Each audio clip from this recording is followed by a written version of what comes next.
If you've been injured in an accident, here's a quick breakdown of your case timeline so you know what to expect. Step 1, right after the accident, get medical attention. File a police report, take photos if you can, and call a lawyer immediately if you need one. Rose Harper Law, that's what I do. But early evidence gathering is important. Step 2 would be intake and onboarding if you do call Rose Harper Law. We gather details about the crash, your injuries, and insurance. Once you sign a retainer agreement with our firm, we then send letters of representation to the insurance company so that they stop contacting you and bothering you, allowing you to focus on your medical attention and us to handle the legal and insurance portion. Step 3 is the treatment phase, which is the longest phase of your case because you're going to doctors, chiropractor specialists, getting MRIs, and most clients will end up treating for 2 months to 6 months to 12 months, depending on the severity of their injuries.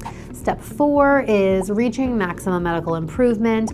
Once your doctor says, there's really nothing much more that we can do for you, we've tried everything we have and you're still injured or you've resolved or whatever the case may be. Once you reach that point, then it's time to make a demand and start the negotiation process, which is step 5. So to put the demand package together, we have to gather all of the records, which could take 30 to 60 days. And then after that, we send the demand package out and the insurance company has to then respond, which usually takes 30 to 60 days. And then we negotiate for 30 to 60 days. After that, you have to make a decision. Either you're going to settle or you want to move on to litigation, which is the next step. Once you file your lawsuit in court, that doesn't mean that your case is definitely going to go to a jury trial. There's a process called pleadings, discovery, motions, and then trial. And sometimes there's mediation as well. So there's many opportunities where your case may settle even once it's filed in court without going to a jury verdict. Once your case is filed in litigation, that can take a year to 2 years to settle or go to a jury.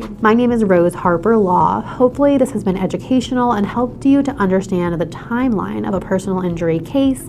If you have any questions, contact us at roseharperlaw.com. Remember, we're not your attorney unless you have a signed retainer agreement with our firm.